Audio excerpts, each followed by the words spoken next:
So, we live in interesting times, eh? Oh, yeah. What one might say that, Kyle. We're all trapped inside, and Star Trek Picard is here to comfort us, right? Star Trek Picard is here to cradle us like a cot death. It's here to tell us that everything sucks and you should probably just kill yourself. Oh my.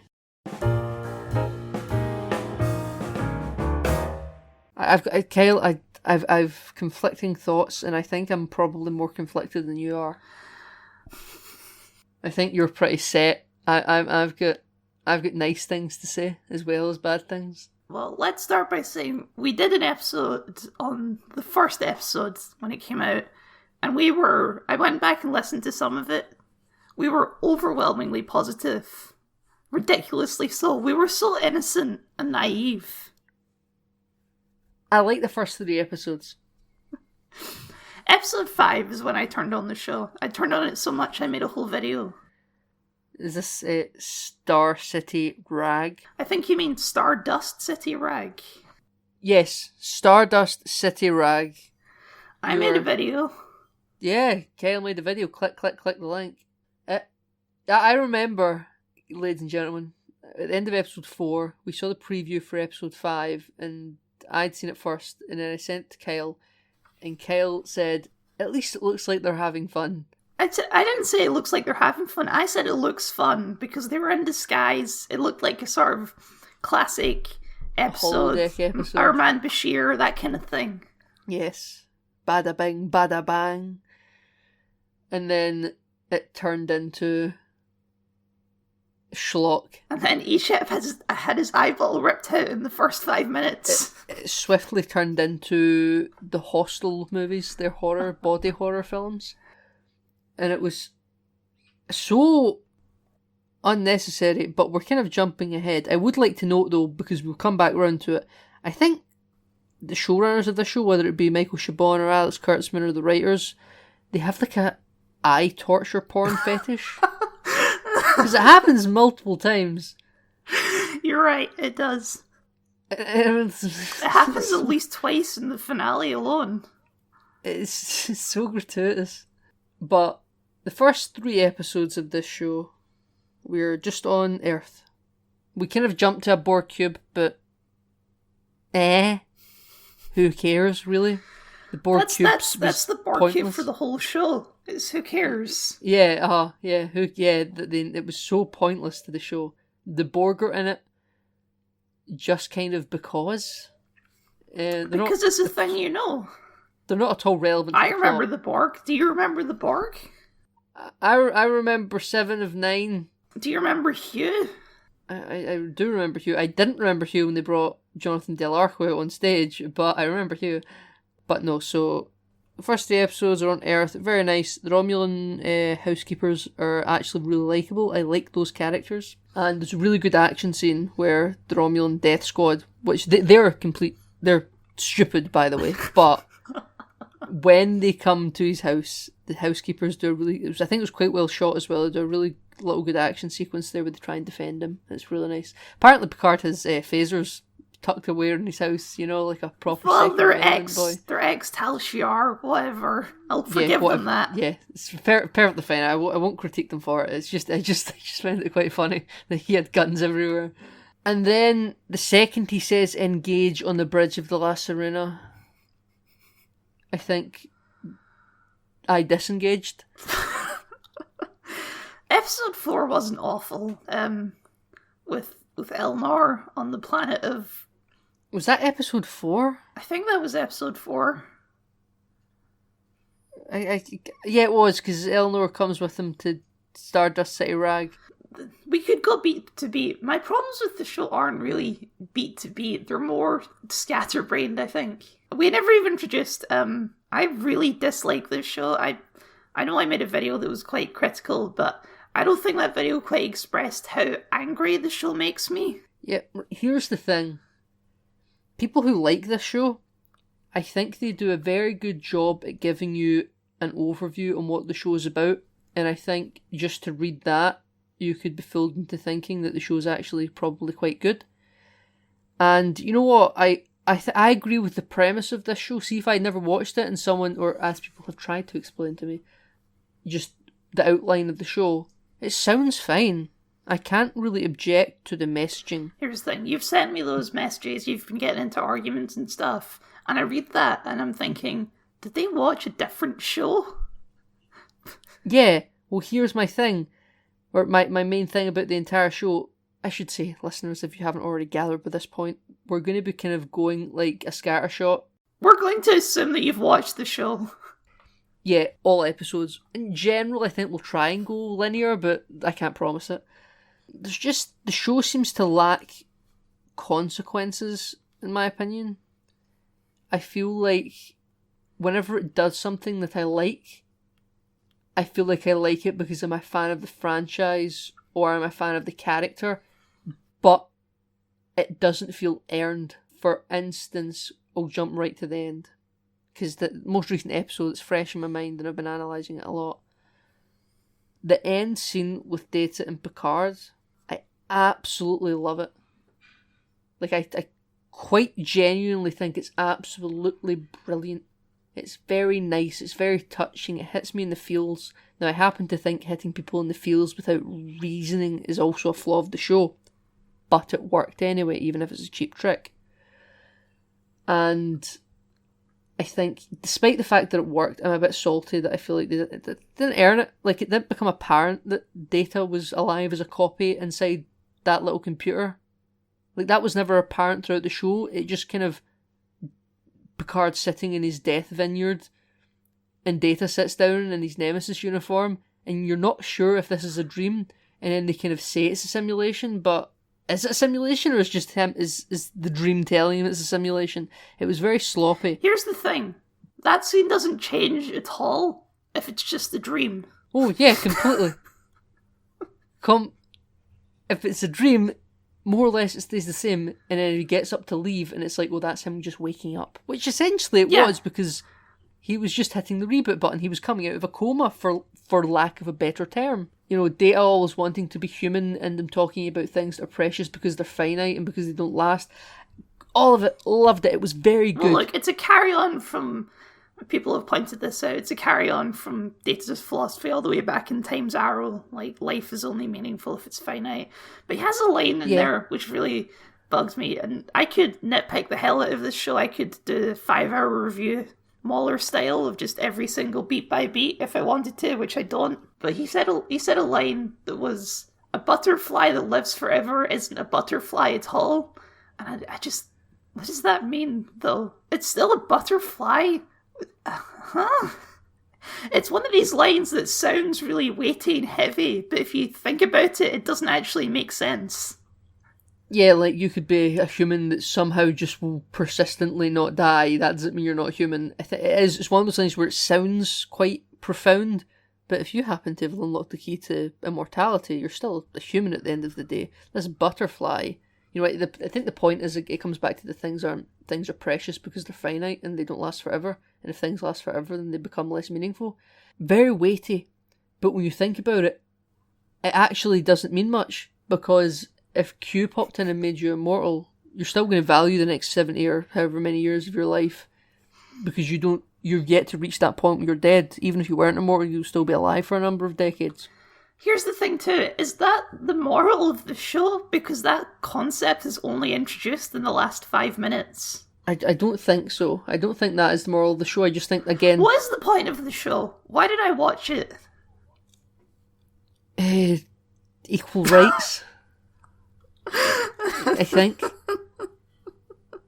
It's the best Mass Effect TV show we've ever got. They could make a better Mass Effect show. Yeah, but that doesn't exist yet.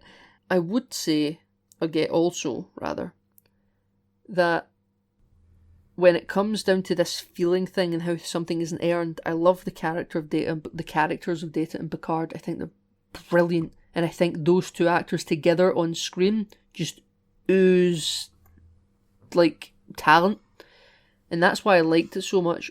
But see, we talk about the butterfly isn't the butterfly, and it's profound, but if you think it's supposed to be weighty, but it's really quite stupid. I think that's my problem with the writers of this show.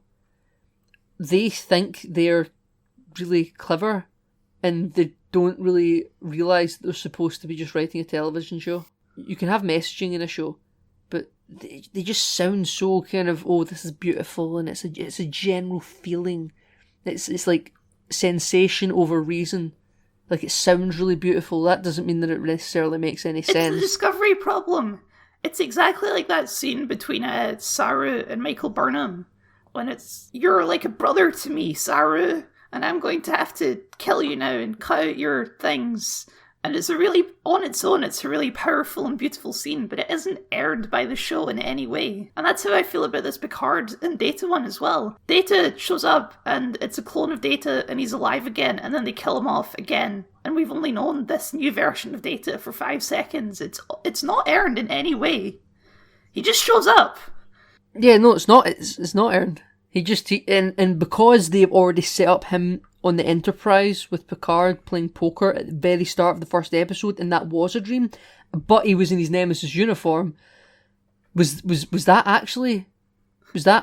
What was that? Was that real? No, that was just a dream. Yeah, I know. I when I watched that, I thought it was just a dream too, but now he shows up in his Nemesis uniform, and Data has a discussion with Picard about, are those the clothes you died in, Captain?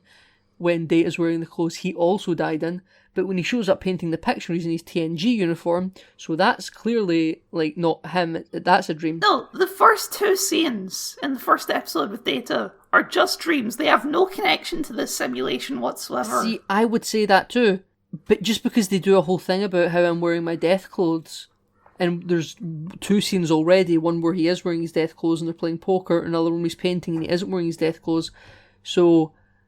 like, are they trying to imply that maybe that first scene was, like, the simulation? Even though the rest of the show wasn't? Like, are they trying to bookend it? That wouldn't make any sense whatsoever. I don't think it would make any sense either, but I don't think it's beyond this show. Oh, God. Oh, God. Oh. This is the thing, we're already spending way too long talking about the last episode. Can we touch? There's so much. We haven't even spoken about the new stuff yet, because the next thing I want to talk about is Riker. Like, it's, oh my.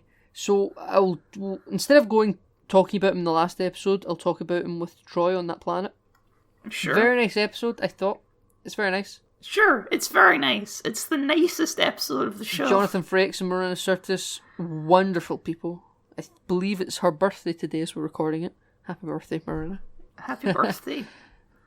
And it genuinely feels like Picard and Soji decided to pause the roller coaster and just step into an episode of Star Trek for half an hour.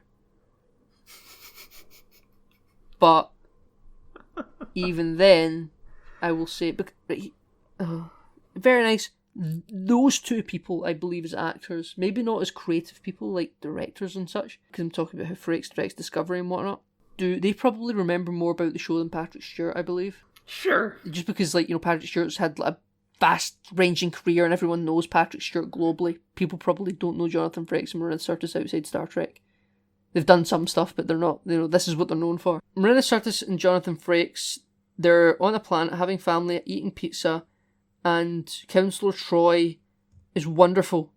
Clearly doing the same job she always was trained in. She can sense emotion, she hugs him, and she's profoundly impacted by his sense. I'll say she was better in this than she was in any of the movies. Hey-o.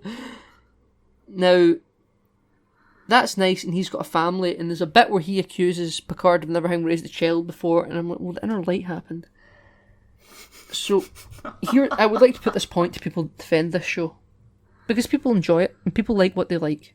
But I just want people to think about this. Now, people say the writers of this show, they've worked on Voyager, they've wrote some Star Trek novels, and they put in Easter eggs elsewhere. That means they must have watched it all. Well, yeah, this is something I was considering making a video about, but I couldn't figure out how to frame it properly. Maybe after but this talk we'll get there. The show has deep cuts in it. A lot of deep cuts that even go past me and you. Yeah, sometimes we miss it and we have to find out after the fact. But they also miss really blatant ones. And I'm like, how could you have done that, but also have missed this? And people can say, well, other Star Trek was inconsistent.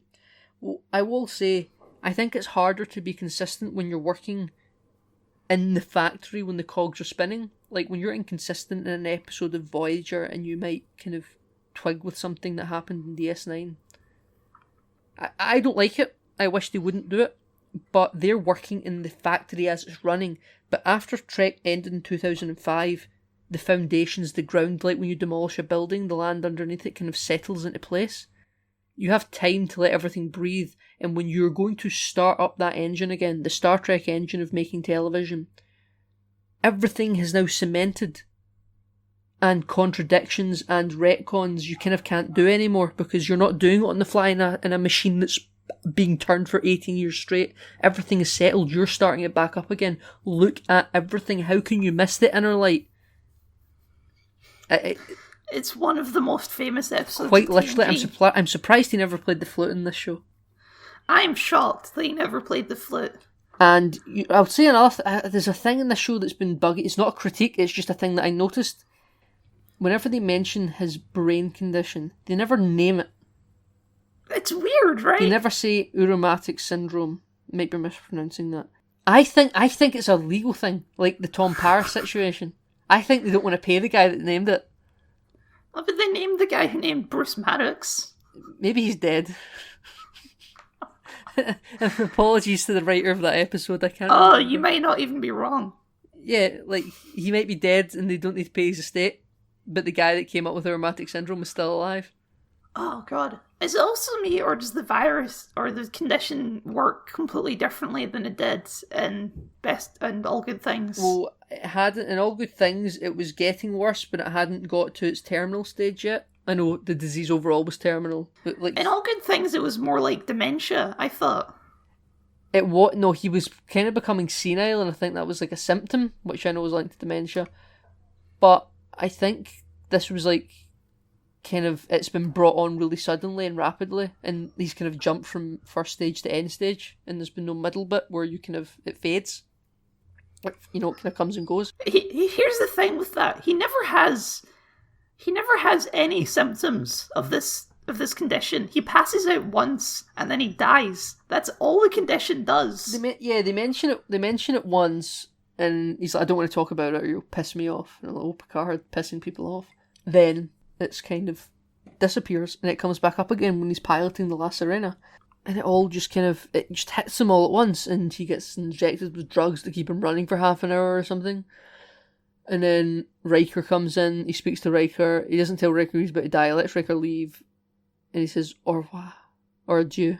That's kind of, again, it's supposed to be quite profound, that like he's speaking in a foreign language, and he's saying goodbye for the final time, but not to his face. He's saying it after he's already went off the screen and went to warp.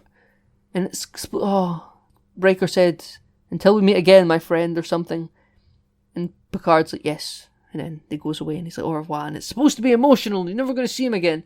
But I'm like, surely they would have told him, here, your friend's just died, get back here, or about to die. Riker would be there like a shot. So quickly. Oh my god. He doesn't tell him for no reason. There's literally no reason he doesn't tell him, hey Riker, my oldest friend, I'm about to die. Can you be here with me while I die? Defenders of the show will say it's because he didn't want to talk about it already and it will piss people off. But this was literally the end of his life. And again... Can I just say too, what? If the show wasn't called Star Trek Picard, this probably would have been a better moment if Picard had actually just died. Well, I wouldn't be surprised if he actually did die, because when they started off, Patrick Stewart wanted to do a one-and-done miniseries, because there was a lot of talk at the start if this was going to be a limited run or not. Of just like a one season, kind of 8 episodes, very great. But I think a lot has changed, because as we found out, apparently Admiral Clancy was supposed to be at the end, which for the purposes of the show would bookend a lot nicer, but then they changed it to Riker sometime. I believe sometime after they filmed episode 6 they changed that. So originally he wasn't even supposed to, I know he was supposed to be Clancy, but it was actually quite late on in the stage they decided let's bring him back. Which has the great effect of meaning that Admiral cuss word has absolutely no payoff or conclusion. Exactly. we have one scene where she tells Picard to fuck off, and then we have another scene where she says, "Fuck you, Picard, you're right."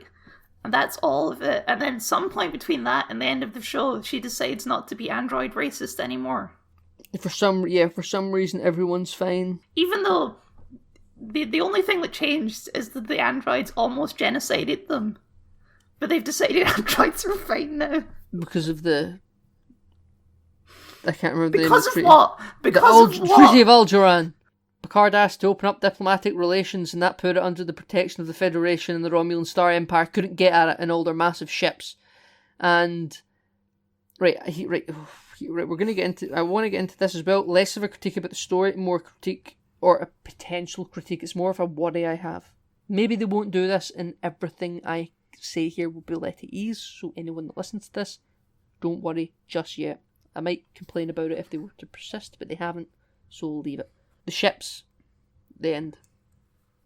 From what I've been able to find out, the Federation starships, they're all the same model, except they have 2 different forms of nacelles.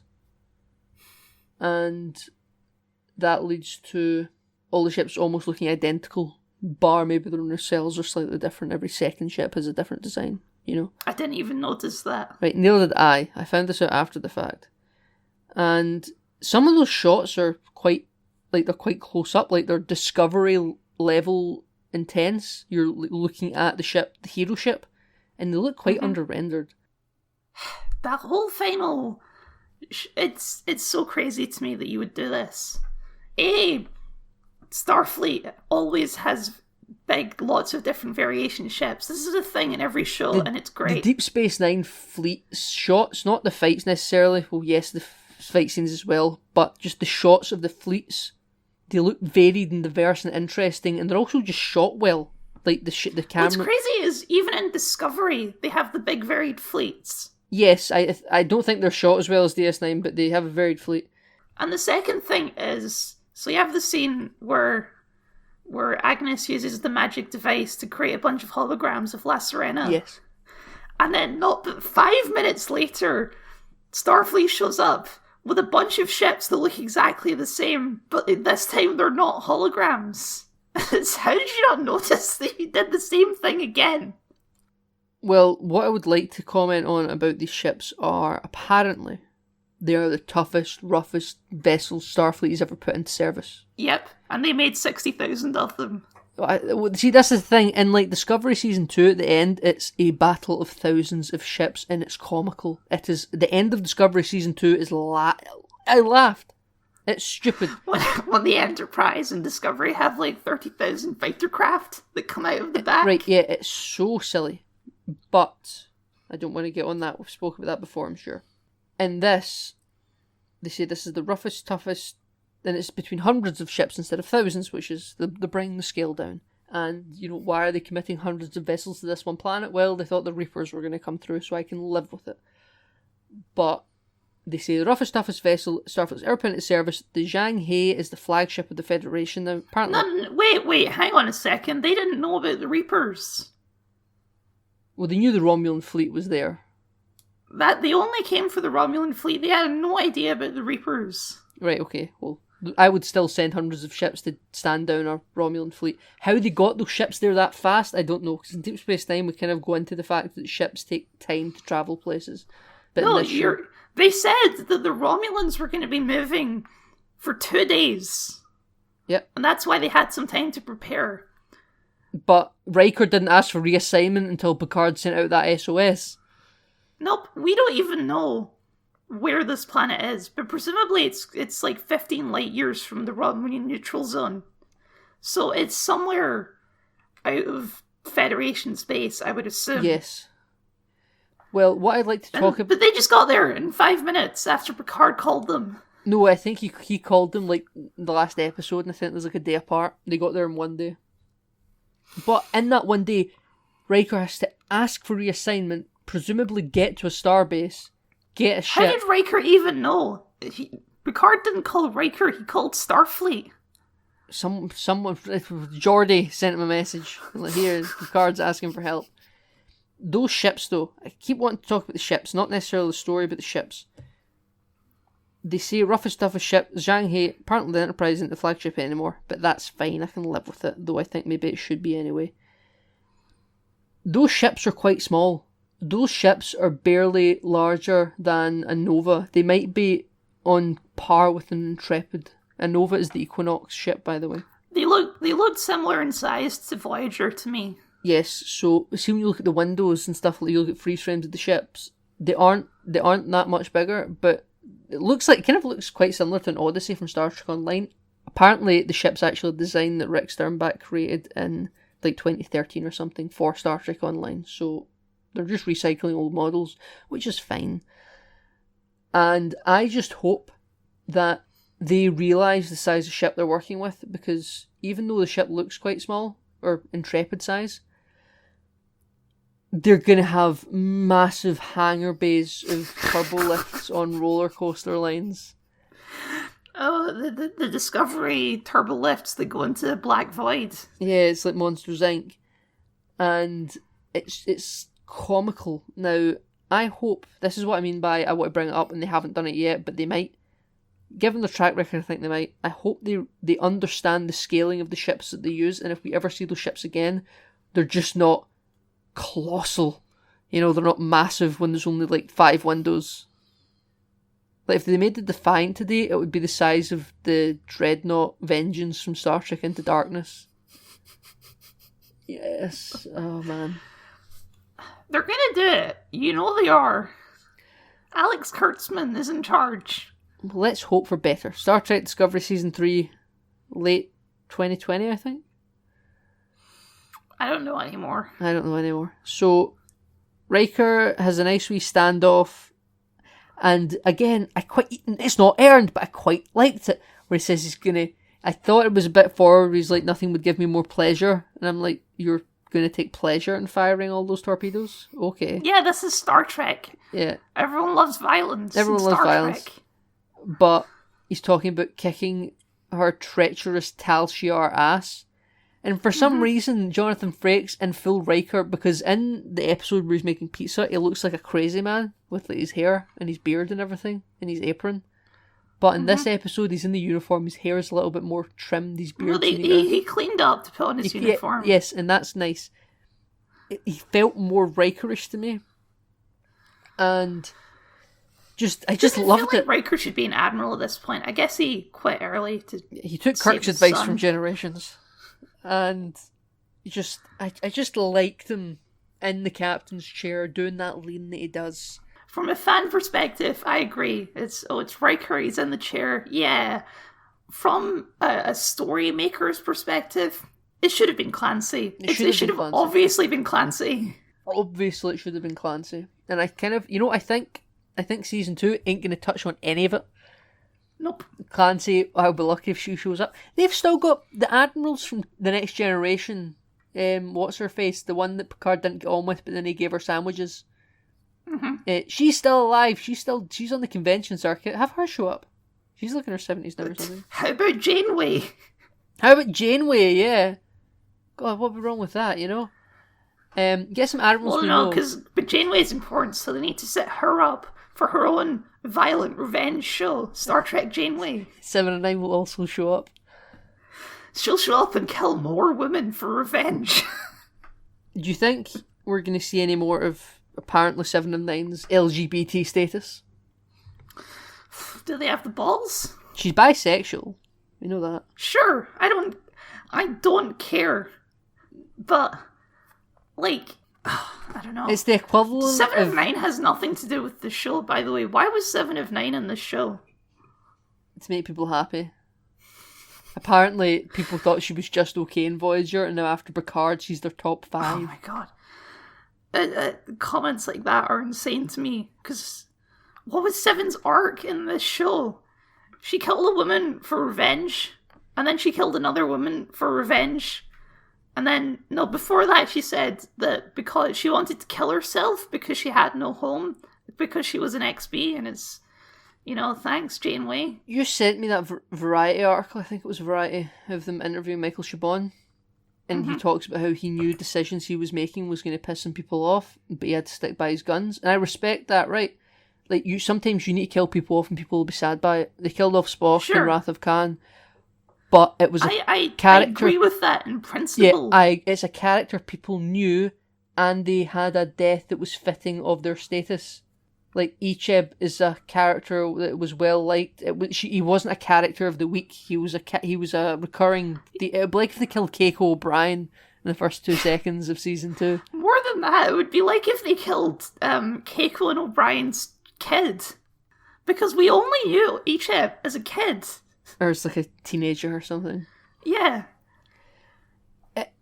it's just so bewildering, and they never got the same actor back, which he's very salty about. He's trying to be diplomatic, I guess. He kind of got embarrassing on social media about it, actually. It was kind of like, right, okay, shut up. And I know they recast people. That happens in Star Trek. It has happened, right? But you can kind of have a general suss for when or not it's fine. It'd be like if they brought back Shran in an episode and it wasn't Jeffrey Combs. Well, look, they recast Bruce Maddox, which I'm fine with. It's such a minor character that it doesn't really matter. Doesn't matter. I have a feeling they didn't want to ask the actor of Icheb because he was going to come back to die in 5 minutes, and there was just no point. And he probably would have said no. Oh no, I think he would have said yes. That guy ain't getting a lot of work, I don't think. I'm surprised his Twitter's verified. So, I think the death was a waste because it wasn't befitting of his station. I think if we'd spent... It was also so needlessly graphic. Yeah, oh yeah, like I say, eye fetish. These people, they seem to like torturing the eye. And obviously the problem I pointed out in my video with Little Dig was that those wounds were not life-threatening in Star Trek in any way. No, not at all. Not at all. Like, it was graphic, but Geordi has robotic eyes. This isn't an issue. I believe in that interview, again, he says that now Icheb has become part of Seven's story instead of him having his own. I was like, what was wrong with his own story? Again, if he dies... And also, he was always part of Seven's story. He was part of Seven's quest for humanity. Yeah, now learning about being a parent and stuff. Yeah, she was passing on the lessons that she'd learned from Janeway. It was a whole thing. And now, that just doesn't matter. And now he's just a side note on her quest for evil, for sweet vengeance. Yeah, he is now character motivation. He is lazy character motivation.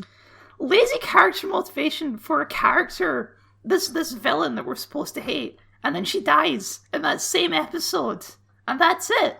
You killed off Icheb to kill off this other character for some sweet, sweet revenge in the same episode. And it's not like you couldn't have had 7 of 9 show up on the Borg cube if that episode didn't happen. No. She still could have shown up later.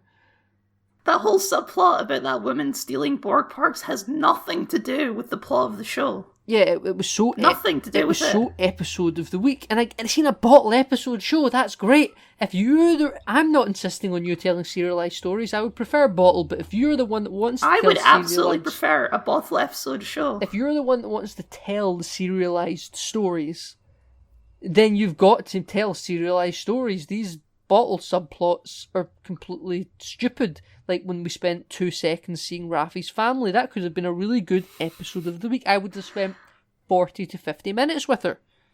But no, you spent... But it has nothing to do with the show. Yeah. Do we need to know... For the show, do we even need to know that Raffi has a son? No, we don't. It's completely superfluous. Because people were saying, well, she's got a son and that's why we should care about her. And she's got, like, family troubles. Okay. That's not relevant to this season, though. It's not a story that they're telling. They're just letting you know it's a thing. It's not even character development at this point, because it was so poorly done. I think what this is the writers know these characters in and out, right? Yeah. They know everything about them. But they don't know that we don't. Yeah, exactly. They just assume that we also know these characters the way that they do. And this is a sign of what I would call amateurish writing. This is what you would write for characters on like season 3. This is how you would write them. These characters are well established, we already know them.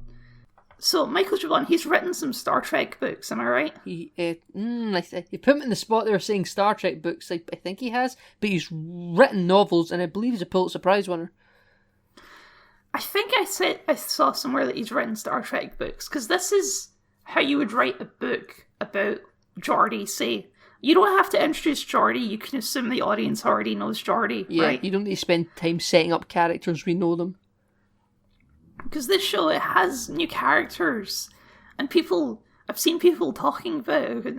Right, obviously the Star Trek Twitter account, they only tweet good things, but this is a good sample for what people are saying anyway. Yes. They're saying that all these new characters are brilliant, Raffi, Jurati, Rios, Elnor, they're all these amazing new characters, and I'm just not seeing it. We barely know these characters. It's like, what do we know about Elnor? He's a nice boy. He was a child that never got a family on... Please, friends, choose to live. And I think it was Red Letter Media that brought this up, but Alex Kurtzman really likes that line, or Michael Chabon, or whoever wrote it. It's so badass. It's supposed to be like I'm going to get that on a t-shirt, or I'll get it on a tattoo with like a picture of a Romulan sword. I think they think this is really artsy, Kyle. See, when we talk about the butterflies and a butterfly lives forever, it's all this profound... That's the whole show, yeah. It's this profound artsy thing. They're not treating it, at least I don't believe they are. I don't believe they're treating it like proper science fiction. They're trying to be really just kind of, la-di-da. And these people that have wrote these really good books and stuff, and they've won really high acclaimed prizes, they clearly must have talent, but it doesn't count in this show. I'm not, just because they've done other good stuff, it doesn't mean they're necessarily operating in full talent levels here. J.K. Rowling undoubtedly is a good writer for things like Harry Potter, but then they gave her the ability to screenwrite for a Fantastic Beasts movie, and it wasn't that good. You can be talented in one area and not in another, even though they're part of the same kind of industry. That's the thing too. Because this is a shorter show, you need to write it like it's a shorter show.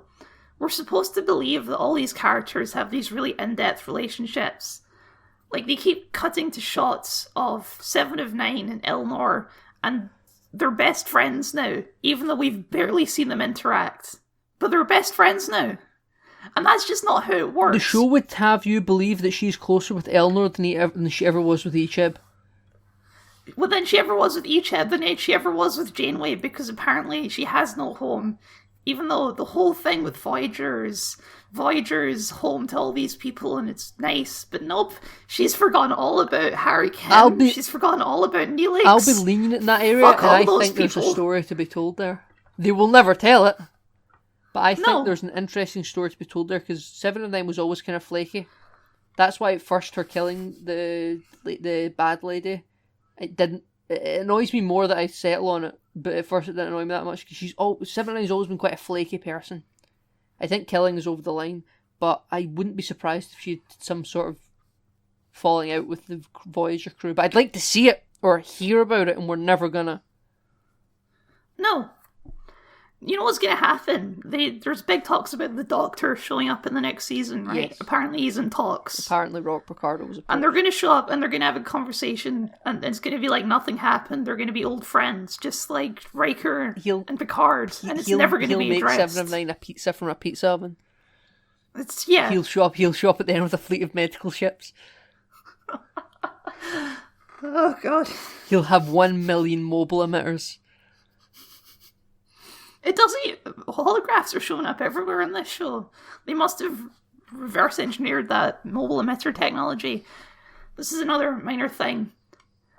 In our review of the first episode, I said I liked the holograms in this show. Yes. And I'm going to walk that back. Oh, right, okay, I'm interested. Let's go. Everything is holograms in this show. Everything. And it just irritates me. There's no reason for it. It's just because they think it looks cool that every interface is holograms. Because I would say this is kind of inconsistent reasoning, but it's profound and it's la-di-da. But then your explanation, like, they think this is watertight. Why is everything? Well, it's the future, and look at us today. We're already moving from, like, glass panels to pseudo holograms. Where will they be then? Yes, But this show is almost like a period piece now after 60 years, well, not 60 years, but you know what I mean, like over 50 years of setup. You've got to kind of keep it in keeping with there. There also wasn't a eugenics war in the 90s, you know? This is science fiction. All of the holographic interfaces look like, whoa, pop sci-fi holographic interfaces, when that's not how holograms in Star Trek look. Also, this show doesn't look more advanced than Discovery because they decided to be so pretentious. No. But, like, holographs in Star Trek, they've always looked just like normal things. You go to the holodeck and it looks like 1940s America. Yes, you know? It looks like you're in Dixon Hill's reality, where now everything's kind of got to be... It doesn't look like a cool holographic interface. It's got to be cyberpunky and neon and Blade Runner. 7 of 9, getting back to 7 of 9. Yeah.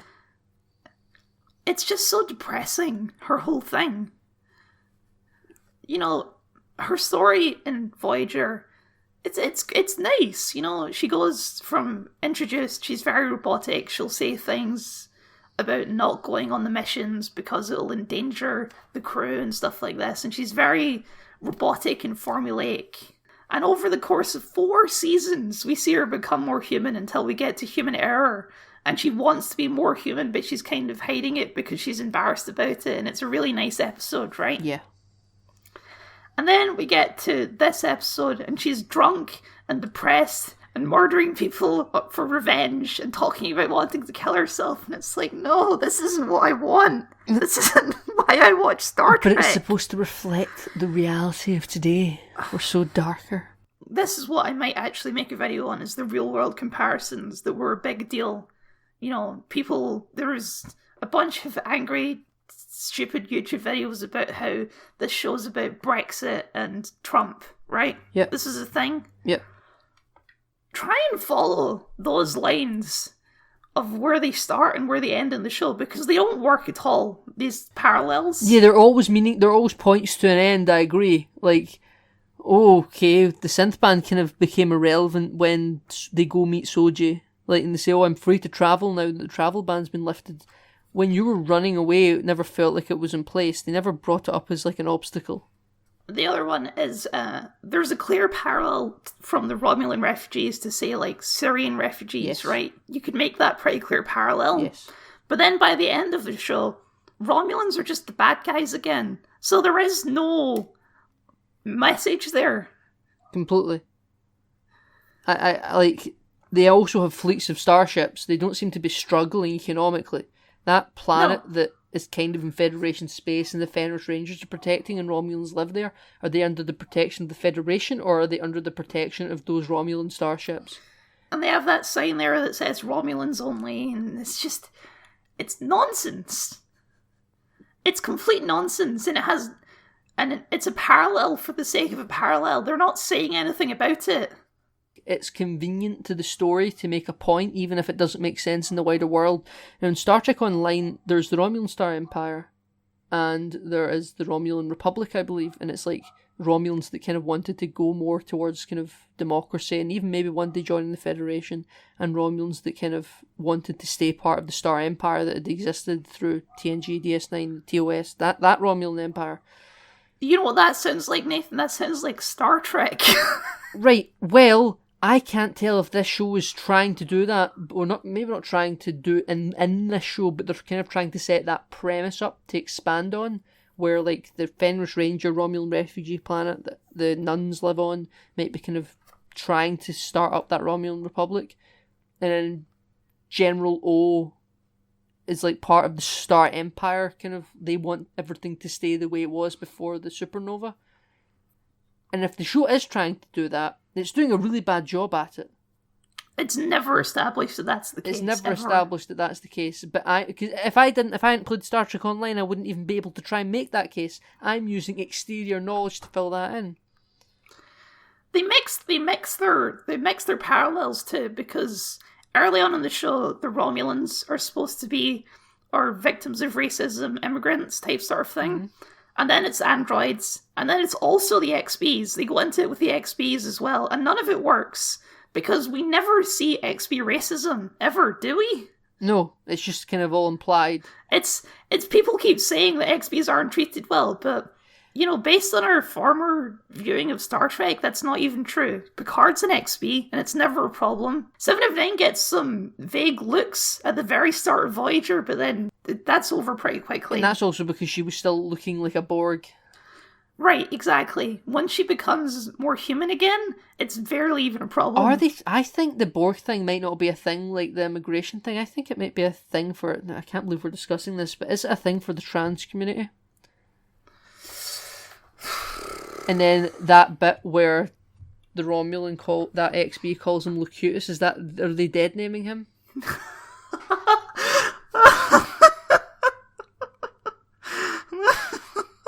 Like, I knew you would before I said it, I said, right, this will get a little chuckle from you, Kyle. But I'm kind of serious. You might not even be wrong, and if that's the case, oh god. I think it's poorly done as well. But maybe people that are in that community clue on it a lot quicker than we do. But it's not. I believe, from speaking from a cis hetero man, it didn't come across at all, and the Borg never kind of had that story to them.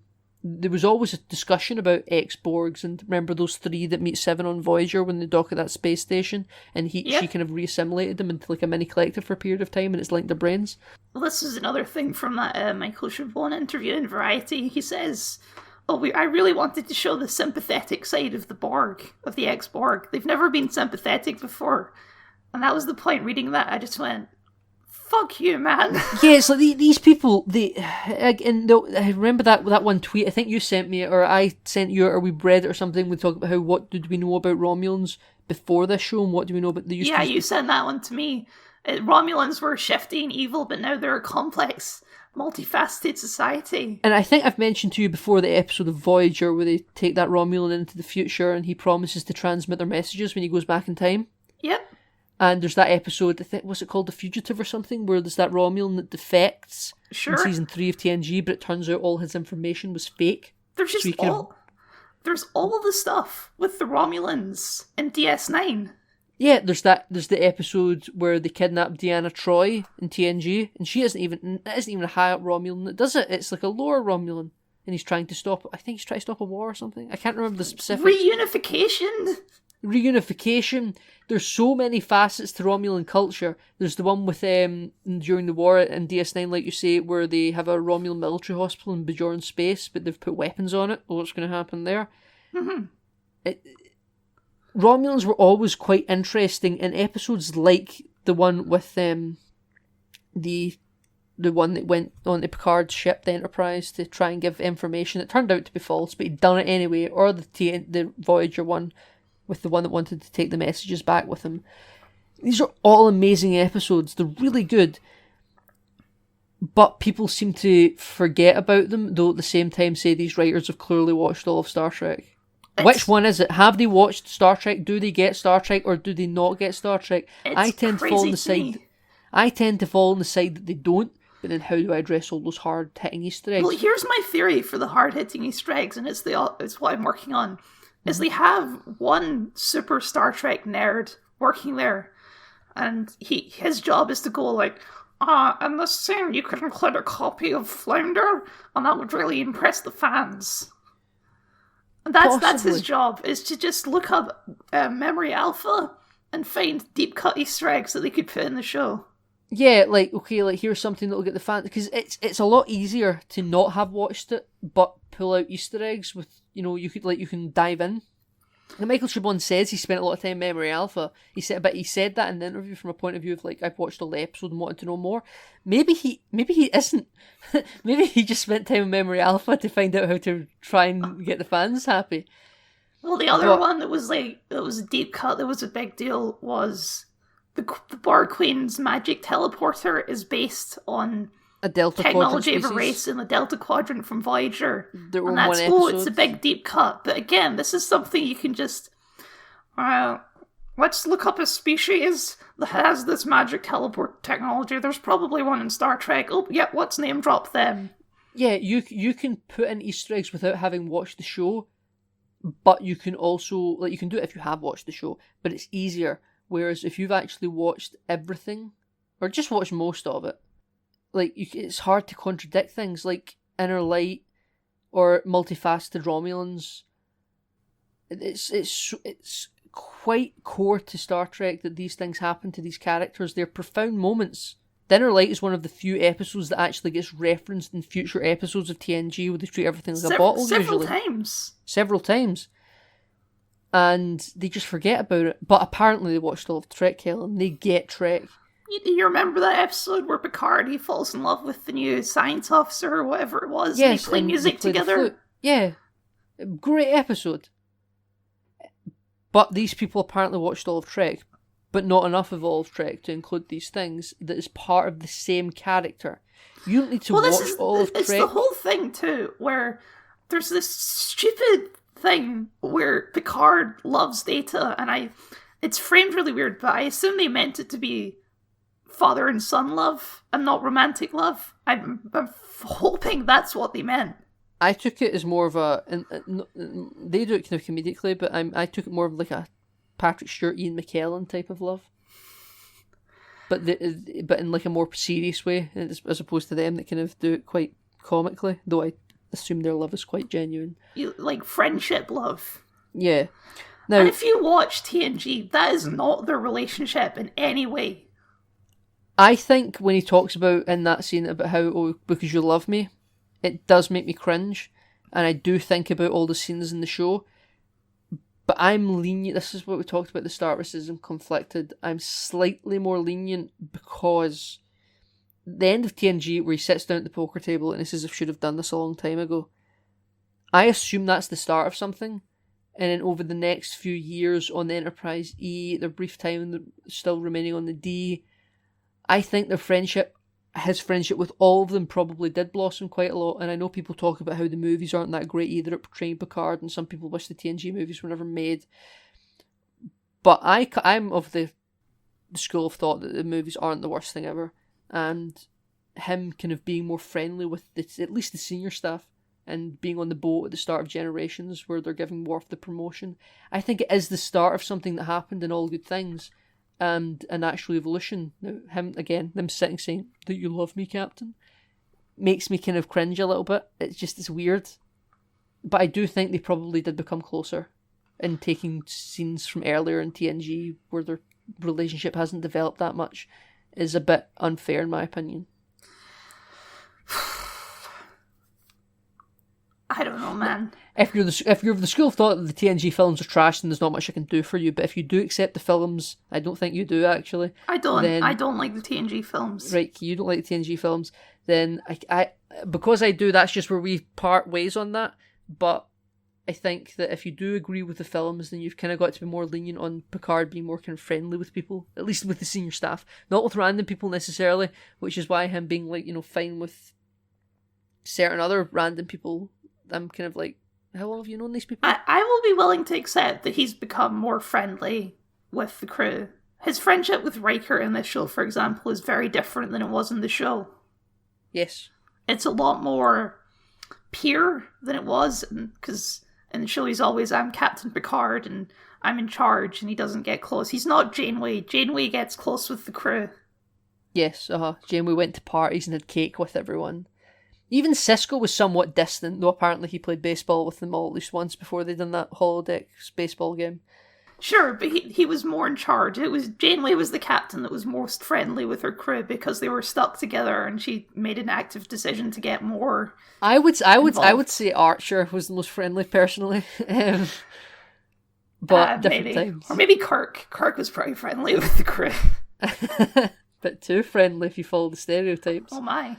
But still, Picard, even if he's more friendly, that doesn't translate to love. This use of love in the show is very weird. There's also that scene where Raffi tells Picard that she loves him, and it's so awkward.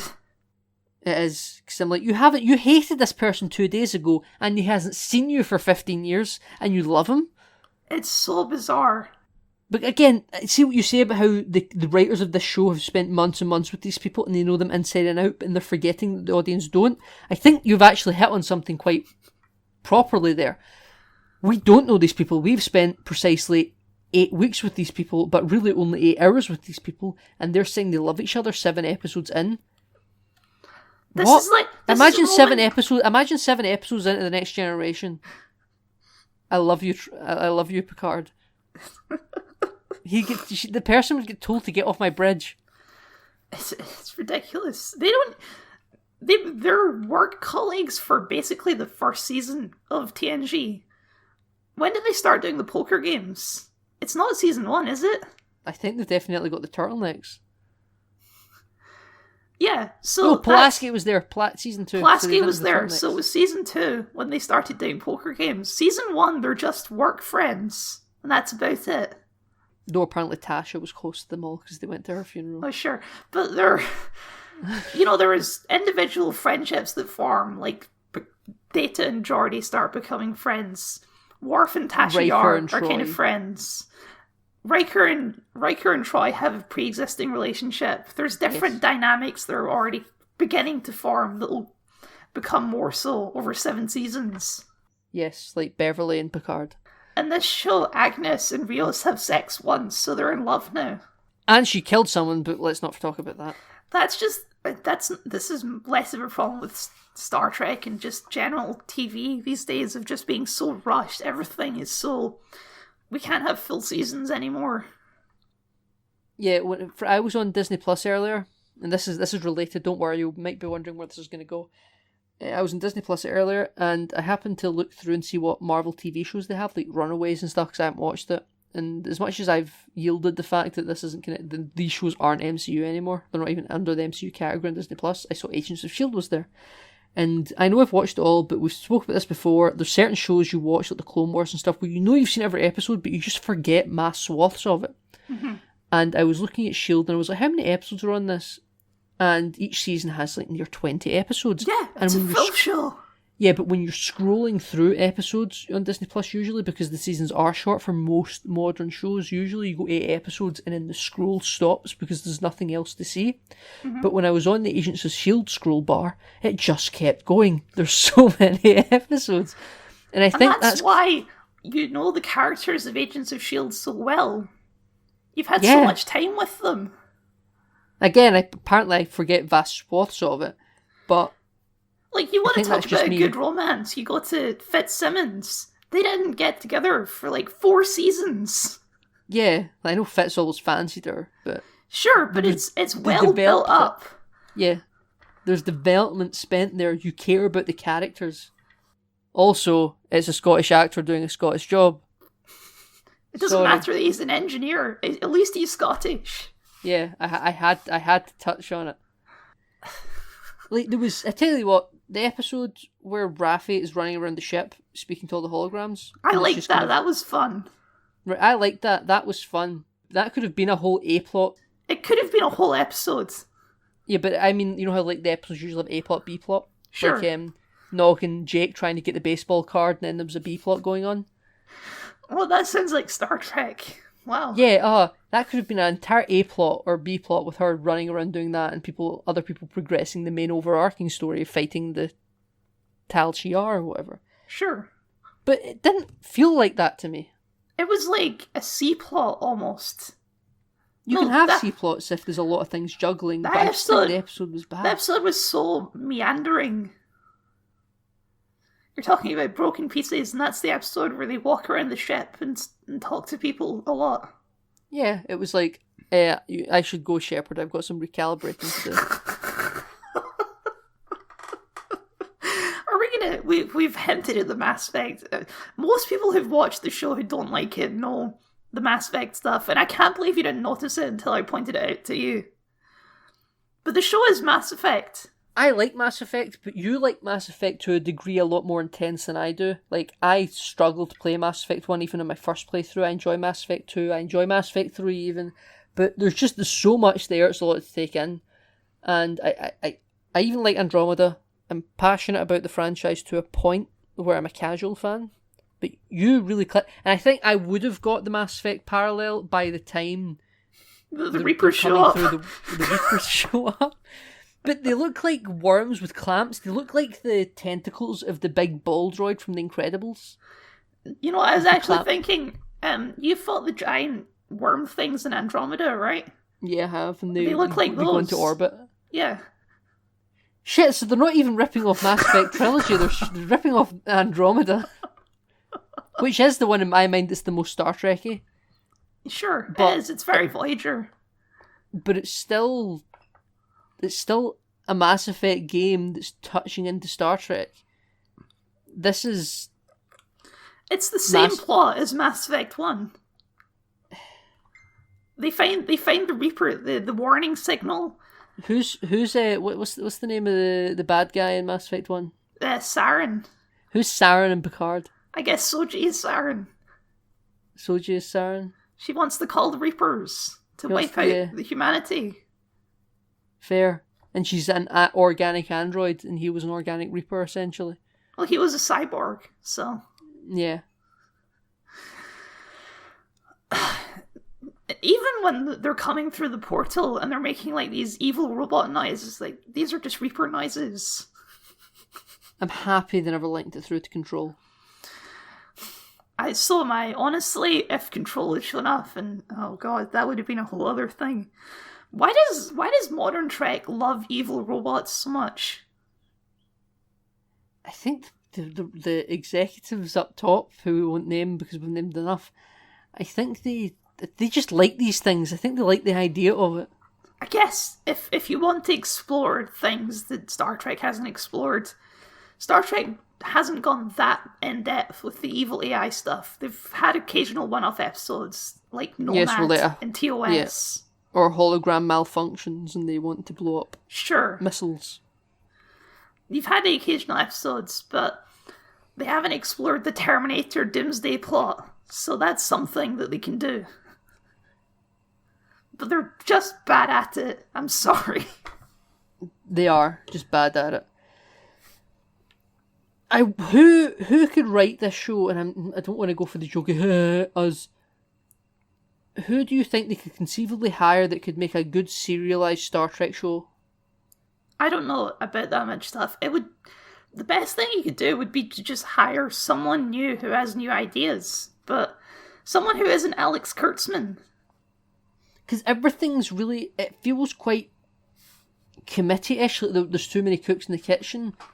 It's the 16 producers in the opening credits. Yeah, alright, so I've heard people talk about the amount of producers in the show, and I've kind of seen it in the intro sequence, but I usually skip the intros after the first episode. And then I was sitting with a friend one night and we were watching it, and as a joke, I wanted them to count how many producer names come up, because I was trying to make a point about this show has problems, and it was just a side problem. It's not my main problem. Sure. But I said, count the producers for me. And I hadn't actually counted that episode's title screen yet, because I skipped it. They didn't want to skip it, so we didn't skip it, but I would always have skipped it. And I just kind of, without having pre-watched it to prove it, I just said count the producers, because I can guarantee there'll be a lot. And I counted along as well. And even I didn't know how many the number was going to get to, because I'd skipped it. And I was shocked. Yeah, I was laughing too. I was like, this is bewildering. This is amazing. Look how many producers run this show. And I feel like it's all market research, the outcome. Like, we need shows that people won't really question and can passively watch, but people will say it's brilliant. You just need someone in charge who understands the vision of Star Trek, because I don't think Alex Kurtzman understands the vision of Star Trek. I'm talking about Gene Roddenberry's original hopeful vision of the future, right? Yes. You know, he was a man, he had his dreams, and he envisioned a future where everyone could be nice and happy. And Rick Berman, he said he didn't really agree with it, but at least he understood it, and he made the show in a way that he understood that vision, right? Yes. Alex Kurtzman has dollar signs in his eyes, and that's all his vision sees. He wants to make something that's profitable, even if it's not quality. So what that means that Star Trek has become modern action show. And that's never what Star Trek was. Here's the little nuggets that confuse me though when I bring up that critique though, because I'm not going to pretend I have all the answers here. People that will try and put down my critiques will mention, and they did mention as I showed you, Well, the final space battle was averted in typical Trekkian fashion by quoting treaties and, look at this and stand down and retreat. And in the show, that did happen. It did. But why is it so ridiculous in our minds? Because... on paper, that is Trekkian. But why in execution did it come across so... And it's literally what happened. The fight was averted. Right. Though a stupid Orchid space battle happened beforehand. But why did it feel so weird? Because Captain Riker is talking about how much he'd love to blow this woman up while he's doing it. True. And 7 of 9 is having a kick fight with evil Romulan sister. I also should just say, I mentioned it earlier, but I really want to hit home on it. The space battles are shot bad.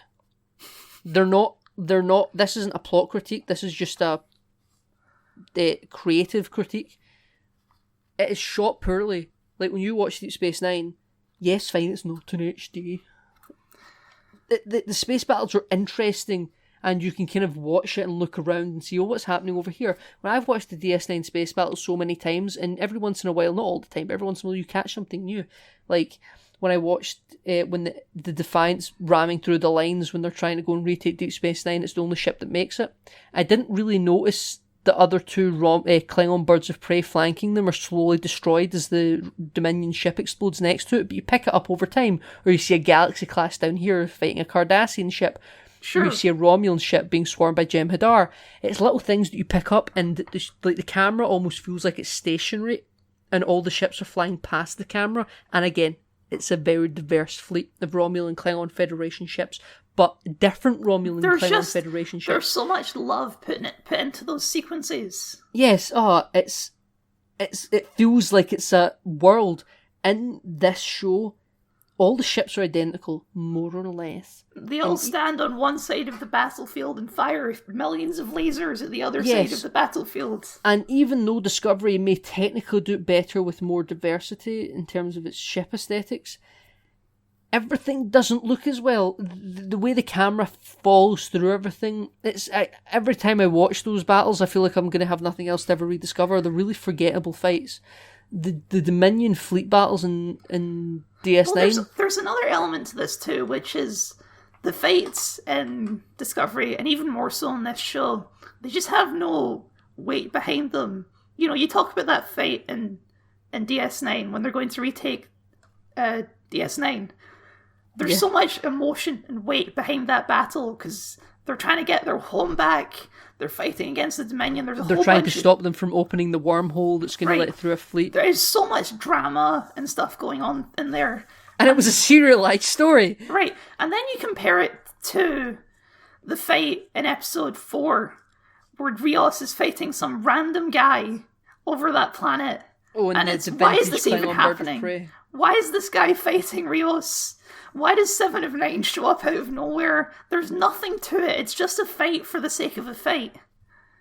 And a ship that would be better suited to exist in Discovery. A ship that's 200 years old. It must have been retrofitted. It's an antique. They say it's an antique. It's an antique. But, like, in like Voyager and stuff, you can approach a ship and they will open fire on you because you're a stranger or something. You hail them, then you take out their weapons, then you put them in the tractor beam and it's resolved. Sure. Most of that is also done off camera or with a simple one camera shot of Voyager slowly chasing a ship or and shooting a phaser. Or a shot of the bridge shaking and everyone, we've been hit. Stuff like this. They do bridge shakes in Picard. But then they also spend 30 seconds of ships flying around like fighter craft. Like, I know the La Serena is supposed to be like a Normandy Mass Effect ship with like 2 flight decks. Sure. It doesn't look like a Star Trek ship at all. This is a minor thing. And it's not that big a critique because whatever ship designs, but it looks like a Star Wars ship. Yeah, I really... See, after the Normandy thing clicked, I think it really does look a lot like the Normandy. And... It's not nearly as pretty as the Normandy. No, it's not nearly as pretty. It's not. I actually don't like the red ship with the white stripes. I think it looks like a bad rap in a video game, like Destiny or something. It actually looks quite a lot like a Destiny ship as well. It does look a lot like a Destiny ship. Yeah. You're right. The La Serena and I know it's supposed to be a Normandy-esque ship. They all, and Narek's ship, and Seven of Nine's ship, less so the Romulan antique ship, but they all act like fighter craft. Yes. The shuttles even act like fighter craft. And I get in DS9, the runabouts and stuff, kind of, they were stand-in for fighters, but they never acted like fighters. They were still very bulky to when they moved around. The Maquis fighters were more akin to that. You're saying this as opposed to Star Trek, where the ships were more like big naval frigates. Yeah, so like the Maquis fighters were fighter-ish, and the runabouts tried to contend with them, but they were really no match, really. They were kind of blunderous, and it took them a while to turn. I know Nog done some stuff in the holodeck, we're done some tight manoeuvres, but that's not how, that was never their plot purpose. They were supposed to just be short-range transport craft for Starfleet. Sure. And there's that great scene when the Dominion War is first starting, or not starting, but they go through the wormhole with the Galaxy class and the two runabouts. Yeah. And they're just completely outmatched, the two runabouts. Completely outmatched. And then when the Dominion come through the wormhole, just as Decap betrays them, they take the three runabouts out to stand off as well. Those people had to know they were going to die. You know? Yeah. The people crewing the runabouts. But like in this show, I think even the Romulan fleet at the end launched fighter craft, and they looked a lot like shuttle. Yeah. And it was like, thank God Starfleet ships didn't. But what is it with this show and feeling like they need to do fast-paced barrel roll? Because that's what modern action shows look like. They think this is Star Wars. They think they can launch TIE fighters and X-Wings. It's Star Trek. Modern Star Trek doesn't have the identity of Star Trek that sets it apart from other sci-fi shows. You could turn on any other sci-fi show and you'd get the same experience. The whole fun of Star Trek was it was a different sci-fi show. It wasn't an action show. It was a cerebral show for the most part. They had episodes all about space politics or episodes about philosophy and things like that. Remember the episode with the guy who was telepathic but didn't have a voice, and he had minders to help him, and they died, and they had to use sign language to solve a diplomatic issue? They had to teach the two races sign language. Or do you remember the episode? What an episode! You do remember the episode where they go to a planet and you have to kill yourself when you turn 40 years old because of overpopulation. What an episode! And Lwaxana falls in love. Yes. They deal with the kind of issues of voluntary death and mandatory death. This, I think... In this episode, we deal with revenge and how awesome revenge is, Nathan. Like I say, Discovery, I said this in the first episode we talked about Picard, Discovery doesn't really have anything to say. I think it says it's some vague things to say, but I don't think you can see it on screen. Picard, they say that it's got something to say, and I even think on camera you can see that they think they've got something to say. Sure. But I don't think they're coherent with it. And I don't think... They're trying to say something, they just don't know what they're trying to say. I think they even know what they're trying to say, I just don't think they know how to say it. They keep trying to drive an idea, and they kind of don't know how to word it. Or they don't know how to produce it. The modern parallels thing, right? They throw so much in, and they don't know which one to focus on. You've got immigration stuff, you've got racism stuff, you've got issues of free will. Not free will, you've got issues of sentience, of androids, which is more of a sci-fi issue. Then you've got drug addiction, stuff like that with Raffi. Then you've got suicide and stuff like that with 7 of 9. They just don't know. You need to focus on one of these issues and hone in on it if you want to say something about it. Yeah, it's a hodge, but everyone wants to have their say because we don't know if we're going to get season 2, so we need to cram it all in. Just go with it. And now they're saying, or Michael Chabon said, so it doesn't really matter anymore. He said that they're going to stick with a plan for season 2. You're not the showrunner in season 2, Michael. They could throw all that out. And I kind of respect the idea of sticking to your guns. Like, that makes me think they've got a plan. But do they have a plan? They reshot half of season 1, apparently. That might be Watching this show, it's unbelievable to me that they had a plan. It feels so hodgepodge. It is ludicrous, and flabbergasted. People like this show. If anyone listens to this, and I hope that you do, and I hope you're still with us this far in, if you like this show, I hope we've not been insulting to you and we've just been insulting to the show. Tell us what you like about it, because tell us what you like about it that doesn't contradict the facts that we've said. It's one of the pet peeves of mine is when criticism flares towards critiquing the people who like it. I wish I could like this show. I really do. It would be I would love existence. to have a Star Trek show that I could enjoy in this time of great strife and struggle. Yes, when I critique this show and demand better, I'm not asking for a purge of the people who enjoy it. If you enjoy this Trek and you enjoy old Trek, then you're not losing anything by giving me good Trek that I can also enjoy, because you're apparently not fussy and you're going to enjoy it regardless. I'm just advocating for better writing quality. You're not missing out on anything because you like it anyway, and then I get to be on board as well. I'm just curious, because these people, they say that they like this show and it's a continuation of old Trek, and I'm just curious in the comments if anyone actually watched it. If you like this show, what do you like about old Trek? I'm genuinely curious. Because what I like about old Trek is how philosophical it is and how it tackles deep issues and things like this. And generally just how nice it makes me feel warm and fuzzy.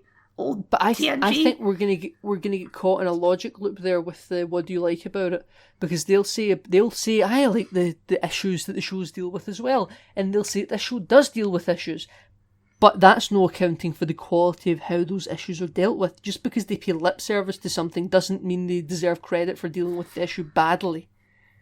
Well, that's the other thing is, and I think it was an old Discovery review, they said this on, TNG is a world you'd want to live in, right?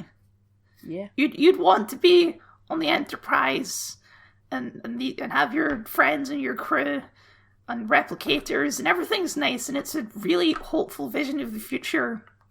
And then you go to Discovery and you go to Picard and it's just war and revenge and depression and wealth disparities back and drug addictions back, and all that is also directly contradicting things that have been said in TNG.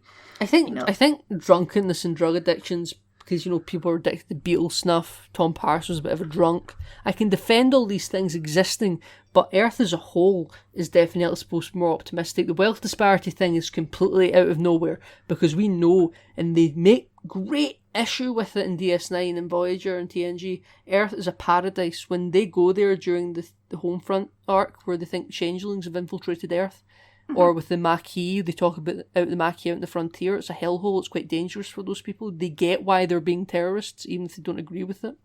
But they talk about how comfortable Earth is, and how those cushy people... Star Trek was dealing with an issue. They were talking about people that live in cushy, wealthy, affluent planets that don't want or need for anything, are making treaties and issues for people they're never ever going to meet or ever going to be in their shoes. And Earth, that was the point. Earth was a paradise, and now you're seeing people that live in a shack out in the rocks where they filmed the Gorn episode, and she's jealous of someone who lives in a wealthy French vineyard. But I thought there was not supposed to be wealth... And also, they constantly replicate real alcohol, even though that's not how it works. That's just a nitpick, though.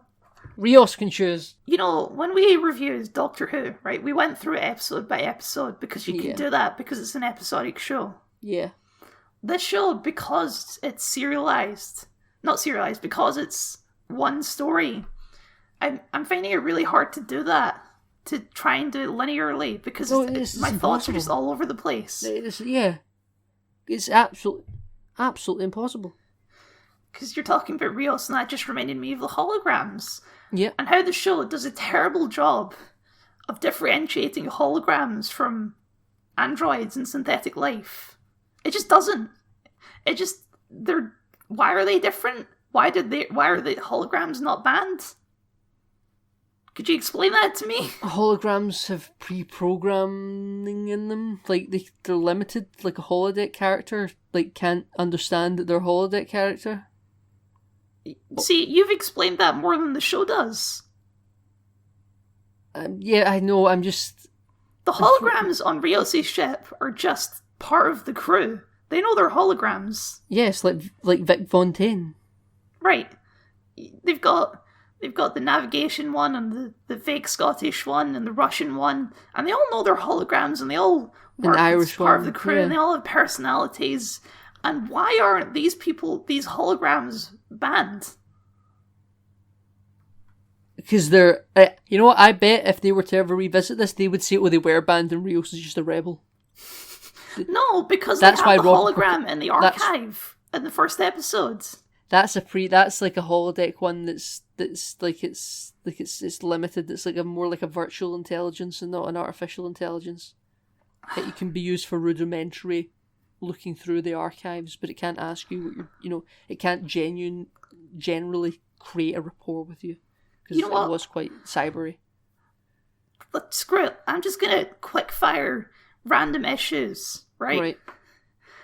We never see Commodore O get her comeuppance for being a spy. She just leaves.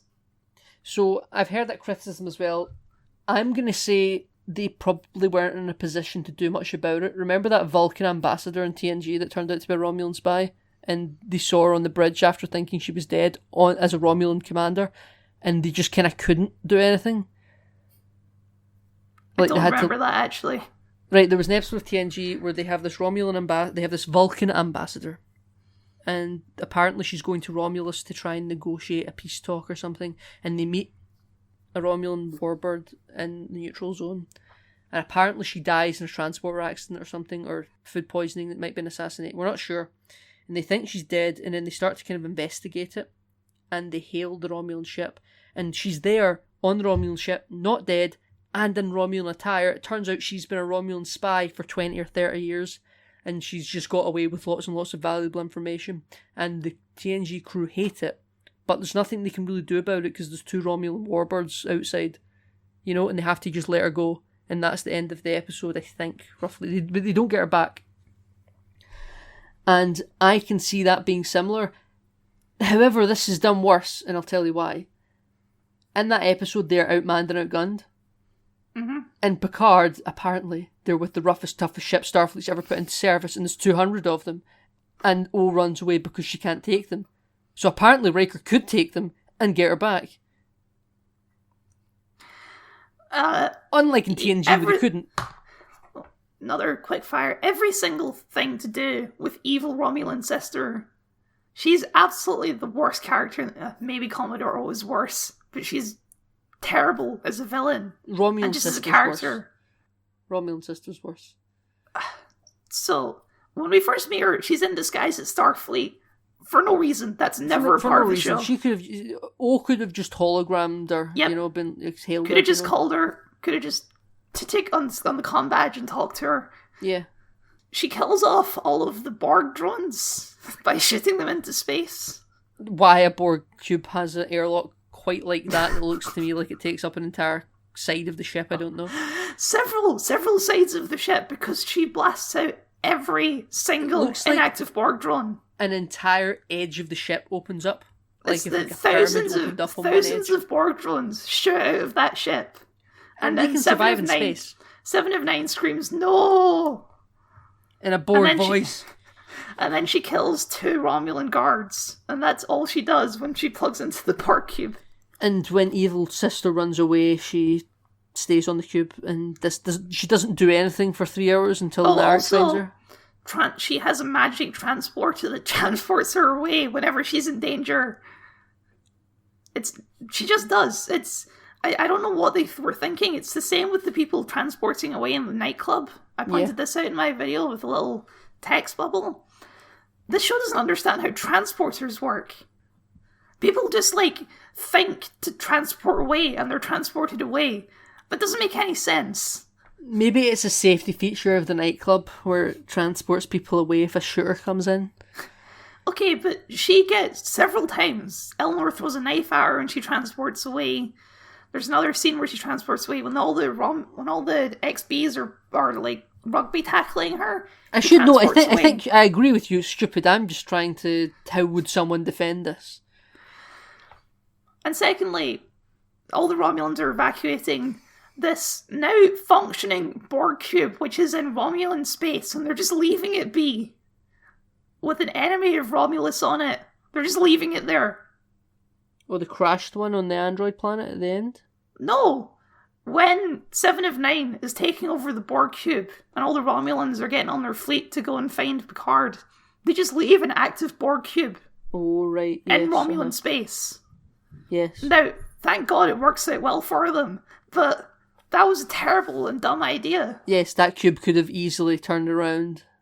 And started wiping out Romulan colonies. Yeah, like it did in season 2 of or the end of season 1 of TNG, or season 2 of TNG, when the Romulans show up. And the Borg cubes can do, and you know what I think? I think they would completely devalue a Borg cube, because I just think that if they were to fight... The Borg cube was taken down by giant flowers, Nathan. They've already devalued the Borg cube. You're right. You're so right. And why did it... Because the androids made it, Kyle. That's why it's so powerful. Why did the androids... We've barely spoke about the android planet. I should know. Oh, I know. Brent Spiner shows on it, and I don't know what it is, but I never see him as a character. I always just see him as Brent Spiner. So do I. I'm so weird that... I see Data as Data, but I see everyone else just as Brent Spiner. Even when he showed up in Enterprises... Okay, sure, he's playing a character. In this show specifically, all I saw was Brent Spiner. I don't know what it was. No, I get it. It's just a character they pulled out of nowhere. I do think it's strange that, see, when they're unplugging Data's, like, data chips, and he's slowly aging and dying, and Picard's making a speech, and talk about how it's the end of Data, but Brent Spiner's standing right next to him. Yeah.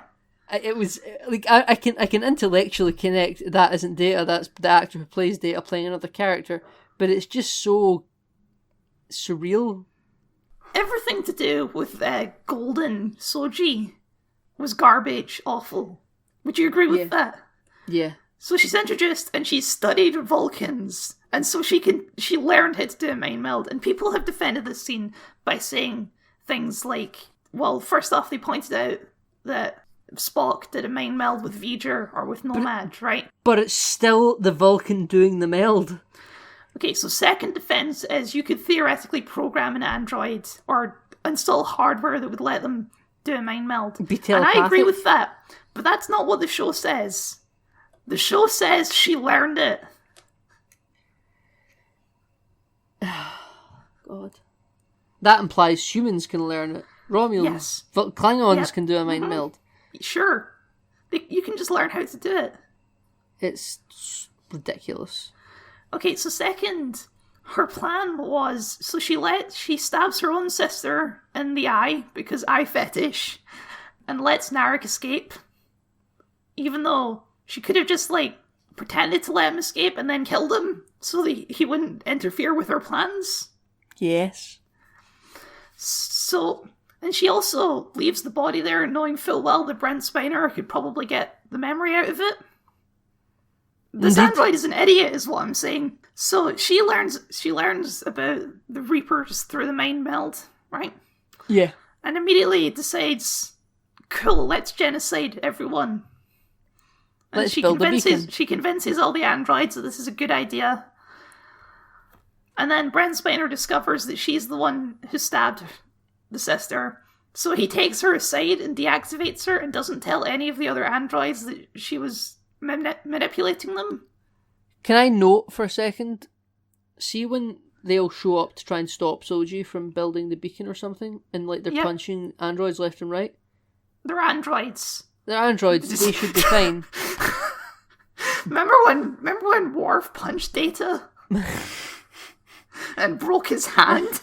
Well, what I would like to say about that is it's also just, again, this show is that the fight scenes in this show are really poorly shot, including the space ones, because they knock out those androids. They shouldn't be able to do it, but they've done it, and the androids standing around don't seem to notice. It's like an Assassin's Creed where you stab a guard from a hay bale and the guy turns around and doesn't know what happened. Look, the androids, they're all childlike and silly. They don't understand what's happening. Kyle, I think we need to rewatch the show. I don't think we understood it ourselves. Well, we just didn't get it, Nathan. We just didn't get it. And also, I joked to you, and I seriously joked to you, that we're going to turn Picard into an android. Yeah, it was a funny joke. It was a funny bit. And they done it. they turned As Admiral. soon as I saw Picard die, and they haven't addressed that android body yet. It's happening. Nathan, you called it. You were right. And I joked to you about how it would be like an X-Men The Last Stand where they put Patrick Stewart. Oh, yeah, also, Patrick Stewart, they put his mind into his twin brother or something. It's the same scene. Oh, God. Awful. I think, again, they thought this was going to be a limited run. They didn't know they were doing multiple seasons. And then at some point, Patrick Stewart said he'd be open to doing more. And they added all that on. And so Captain Jean-Luc Picard is dead, and now we have an android copy of Jean-Luc Picard. I'm willing to be more lenient than you on that. Like with the data positron, you say it's a copy of him. Fine, technically yes, but it is. Data died in Star Trek Nemesis. He got blown up. Yes, but this is everything about him. Like, it's like when you talk about, like, is your body really you, or are you just your brain? This show seems to be taking the attitude of you're just your brain, and your body is immaterial. You could cut off an arm and replace it. Your body is just an organic mech suit. Here's where I'm going with it. Have you heard of a game called Soma? No. Okay, it's a sort of horror game, and it tackles a lot of this stuff about consciousness. So there's points in the game where you get transferred to a new body, but it's not cut and paste, it's copy paste. So the original one is still there. And it's kind of weird like this, but you're transferred to the new consciousness, but you can go and see the old body and it's talking to you like, what's going on? Did it not work? And that's how I feel about this thing with Data. This isn't original Data, this is a copy of Data. And this isn't real Picard, this is a copy of Picard's brain. This is delving dangerously close to the trouble of transporters. Classic CGP Grey video. Uh-huh. And maybe it's a bit hypocritical, but I am willing to accept that something about a transporter is transferring consciousness. So maybe I should be willing to accept this. But he says that they took a scan. Also, we should brain. note that this positron that they got out from B4 to keep it on Data for a second, it was part of the transfer Data done. So in that moment between Data dying and him transferring that positron, or vice versa, there would have been two Datas in existence then. The one in B4 and the one walking around. Yes. So which one's the real one? Or did he just duplicate himself? He said, in the movie, he said he was making backup copies, right? Yeah. So, it's a copy. But like I say, this show seems to be taking the point of view of your brain is you and your body's just a flesh mech suit.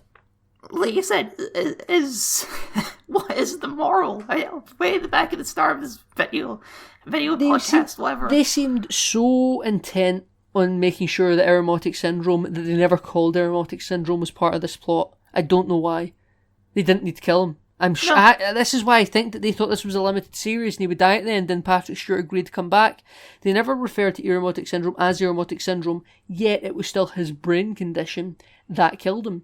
Now, like it would have been a better setup for a show if he died, and then all these new characters, they go off and have a show of their own. Now, I think that possibly they just kind of thought they were pleasing fans. Now, in All Good Things, I think Picard mentions to Dr. Crusher that these things don't necessarily have to manifest, or maybe Crusher mentions it, and... Sure, this happens all the time with time travel in Star Trek. You can live a normal life and it never manifests, but Picard seems pretty certain that it's going to happen. Now, the makers of the show also apparently share that thought that it was going to happen. See if they just never mentioned his brain condition and it was a thing from All Good Things that was never brought up again. I think I would have been fine with it. Or maybe it shows up because he's 94 years old and people can live to 150 million years in this show now, according to Dr. McCoy from Counter Farpoint. He's only 94. That's still a young man. He can still have another 50 years left. Maybe it doesn't show up until he's 120. Bones was still working as an admiral at 150 years old. Yeah, 137 years according to Starfleet records. He was still an active admiral. Picard could get his brain condition in his 120s. He's only 94. The show didn't need to deal with it. He could have got it later in life. After this show has ended. The show didn't need to deal with his brain condition, yet it insisted. Oh, God. They never... Other things is... They never mention Lore or Lal. Not once, not even as a passing remark. And I was shocked. Is this another case where they didn't want to pay the creators? I sort of think that Dr. Soong's son probably just should have been Lore. And I don't mean it was Lore pretending to be an organic son. I mean it just literally should have been Lore. Like, Lore has changed his ways or something like that? Well, not even that. He was still supporting, essentially, android supremacy. They could have tweaked it. It didn't need to be the same script. They could have made it more Lore-ish. I'm not saying he had to be evil. Maybe he would be trying to convince Picard instead of trying to stop Picard. To be like, listen, the androids are great. And Hugh was even in the season, so to say that maybe Hugh had lost Lore we somehow. haven't even talked about Hugh yet. To say that Hugh lost Lore or something after the arc where they're both in it together, that would be great. Maybe Hugh didn't need to die, and Hugh and Lore could have had a reconciliation. Let's be real here. Regardless of anything, Hugh didn't need to die. No, Hugh didn't need to die absolutely at all. It was completely pointless. It was just to create dramatic tension for Eleanor, I guess, to hug Seven of Nine. And then in interviews afterwards, they're playing it off as if this was a great character arc ending for Hugh. To be stabbed, to be throwing knife stabbed in someone else's fight while he was cowering in a corner. I think the actors are playing nice for Hollywood. Like, you know how sometimes actors have got to defend things they know they've been in that's schlock because they're on the marketing circuit for it, and then years later they talk about how it really wasn't the greatest thing. Yeah, like Jonathan Frakes and Rena Sirtis on Enterprise. Yes, they do that. Or Chris Hemsworth spoke about how Thor: The Dark World wasn't the greatest movie. Now, occasionally you get actors that they're past it and they don't give a shit, and they talk about how they never want to be associated with something again. Like the end of Star Wars. Well, I was more thinking of Linda Hamilton, where Terminator Dark Fate was only just about to come out in DVD. And she mentioned something about how she would hope to never return to this franchise again for as long as she lives. I didn't hear about that. Right, well, the thing was about to come out on home digital media and physical copies, so naturally, round about DVD release time, you're kind of... She's already made her money, she doesn't care anymore. She doesn't care anymore, but you would not naturally, you want your cast to be saying nice things, so people will buy the film in home release. You think that's what poor Jonathan Del Arco is doing? I think these actors, because these people, Jonathan Del Arco and Jerry Ryan and the likes, very nice people. I do not think they're bad people. They're doing what they're given. But I also think they're not mega superstars where they could be a bit of a dick and be fine. They probably need to play ball with Hollywood. And I think... Sure, they need jobs. I understand they this. They need jobs and they can't shit talk projects. That's why I'm not saying anything bad about it. I hate 7 of 9 on this show. I hate how it's all handled. I don't have a problem with Jerry Ryan. I think she does it fine. She does a fine job of what she's given. The casting has never been a problem with these shows. No, the cast of both this show and Discovery are really... Bar Commodore, I think she's a terrible actor. Everyone else in the show is fine. A common complaint with Star Trek is sometimes it's hard to get good actors to play Vulcans. Sometimes you can just get bad Vulcans. Oh, but she's half Romulan, though. Yeah. See, here's the thing. I thought that was to explain how she could do a mind meld. And then an android does a mind meld. So... Oh well.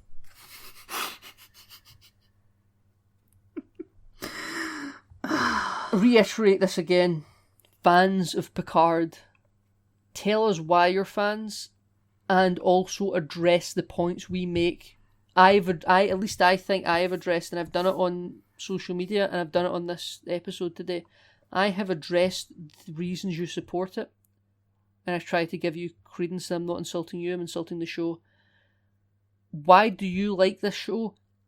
And address the critiques that we are bringing up. Don't brush them under the rug. Watch my video about revenge in Star Trek. It's much better constructed than this rambly podcast. Yes, this is us rambling and venting. I've said things I like. The Data thing really got me. The Riker thing really got me.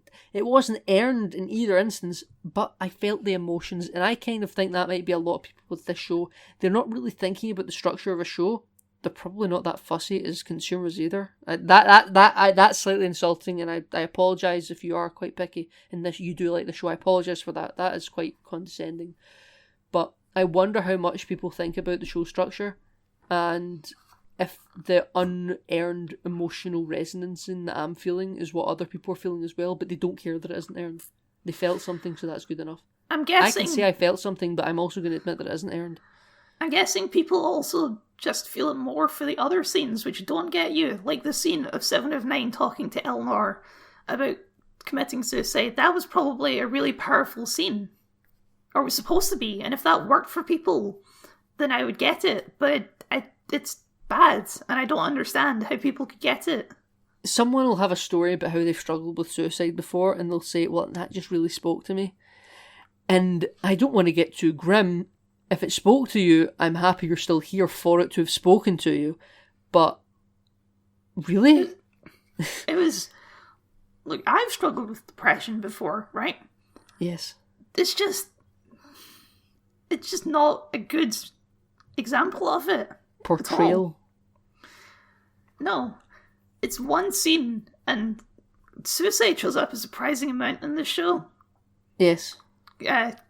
Rios' old captain put a phaser in his mouth, which, that's not how phasers work. Why would you do that? But regardless... he kills himself out of severe guilt, and that's just the thing that happened. And then there's, what happened to that ex-Borg Vulcan, no, Romulan... The crazy lady. The crazy lady who killed the Borg cube with sadness. What happened to her? I think she died. When? I think evil lady visited her in her hospital bed after she went apeshit when she saw Soji, and I think she killed her. We never saw that. I think she smothered her with a pillow. I think that happened. I don't remember this at all. I think she smothered her or she shot her, but it was like a muffled death. Anyway, she put a phaser to her head. The whole ring of evil witches all smashed their faces in with rocks. All violently killed themselves. Oh, God. I had completely forgotten about this scene until right now. It just popped into my head that there was a scene in Star Trek where a circle of people violently killed themselves. Set phasers to yikes. Am I right? On a planet with 8 suns. I've seen so many science articles, science in quotation marks, I've seen so many articles about how that system could actually exist. I don't care if it could actually exist. My critique was never around that it had suns. And I think it might have been Red Letter Media that brought this up, where they talk about, it's a planet with 2 red moons. And then it cuts to a clip of data saying there are however many planets fitting that description from TNG. Mm-hmm. And I'm like, yeah, because that sounds like a fantasy. Like, the tower with the red eye that watches over all. Like, it's Lord of the Rings. But it's also kind of very, it's specific, it's kind of brandy, it's they think it's the iconic location that'll send shivers down people's spines. But in Star Trek, where planet features is just supposed to be rather sciencey. I just remembered too, in that scene where they find the planet, it's a planet with lots of storms and 2 red moons. Yeah. It's a bright, sunny desert planet. Where are the storms? It could be a stormy day. Then they should have showed that. I know, for continuity, to make you immediately recognise. Actually, when they got to that planet, I had forgotten that the reason they got to that planet was because it had 2 red moons or something and it was stormy. See, if you put those 2 things together, they're completely unrelated, and I think they're counting on the audience for getting that for some reason. But why make them separate? Why not make them the same? Was it because when you shot it was a sunny day and thought, well, crap. You could have changed the flashback. Here's my problem with the 8 suns thing, going back to that for a sec, because... Mm-hmm. They reveal this all because Raffi's figuring out, and apparently she'd heard of the 8, the Lord of 8 before, and she assumed it was a group, even though we never knew this. This is our introduction to this conspiracy theory that she has. Yes. But apparently this is a big revelation for her. Anyway, she says that she's talking to the Scottish engineer, and he says that the chances of that happening naturally are impossible, and so she theorizes, someone must have made it then. So... the robots, right, because we know it's the robots who left that signal there, have the technology to move suns. Oh man. And they did this while theoretically being horribly oppressed by organic life. I've got nothing for you.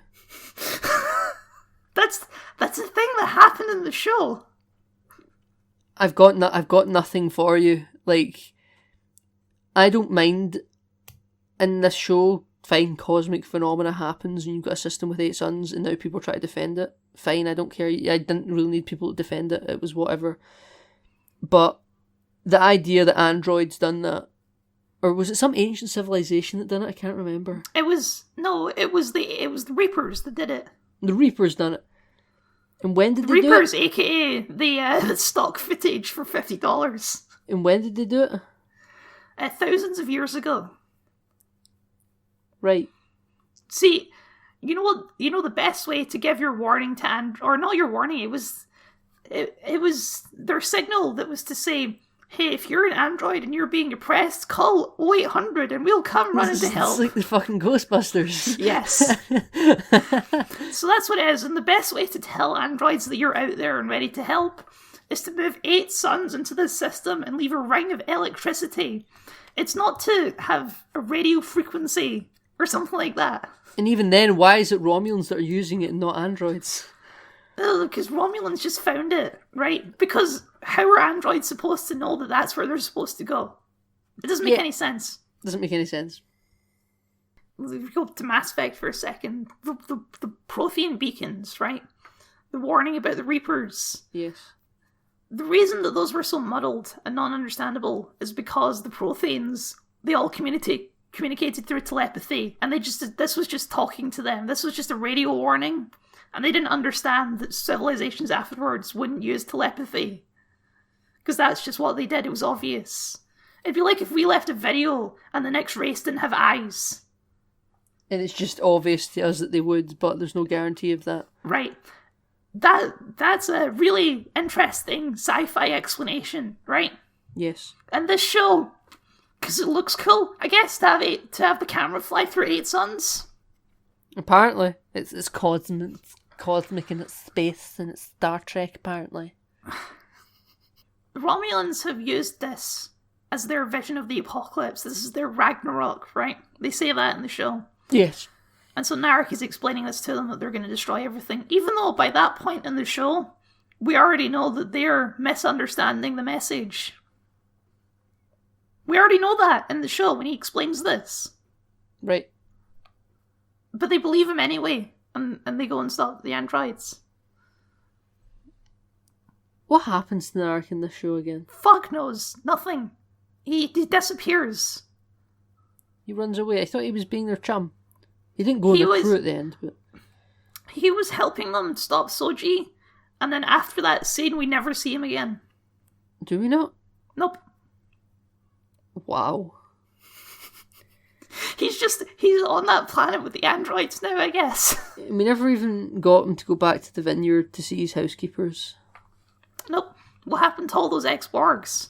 I thought they're going to start a civilization there, and 7 of 9 just left them to start that 7 of civilization 9 was there to help them, and Elnor, he said, it's my job to protect these ex-Borgs now.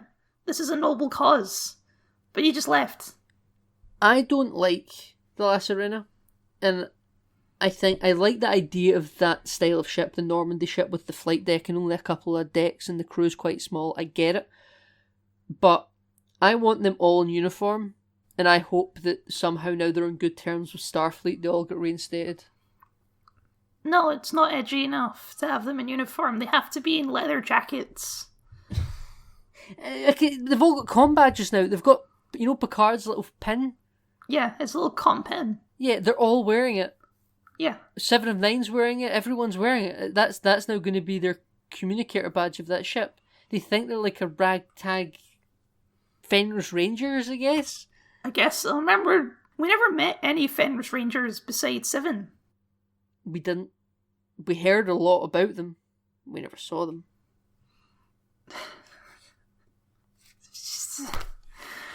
She's a part of this group because reasons. She had a drink with Raffi.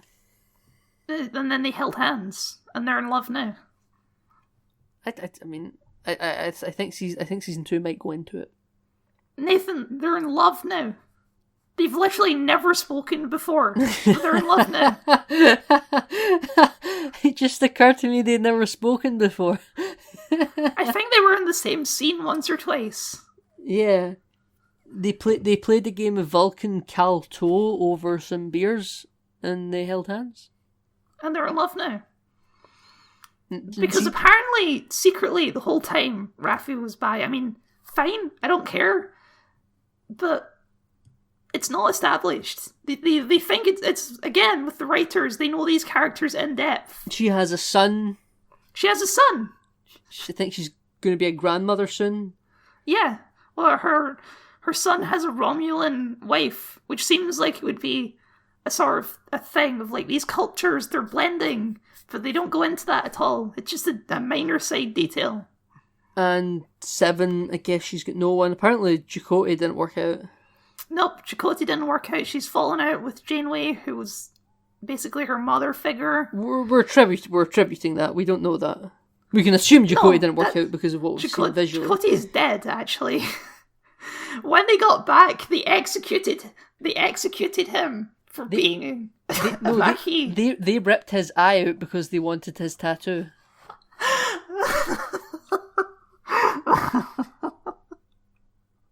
Remember when Q had a bigger tattoo than Chakotay because he was trying to do a dick measuring joke with Janeway?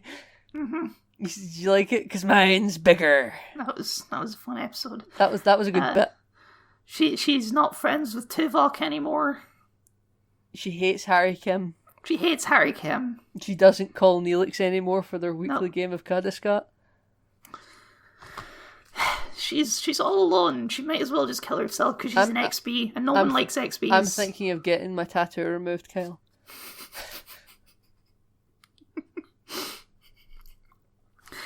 Gonna get a tattoo of the Klingon Empire now. You've joined the Dominion. Yeah, I'm gonna get a tattoo of Odo's face. I miss Odo. I miss Star Trek. I miss Star Trek, Nathan. Onward to season 2. No. No. And Discovery season 3. Morn shows up.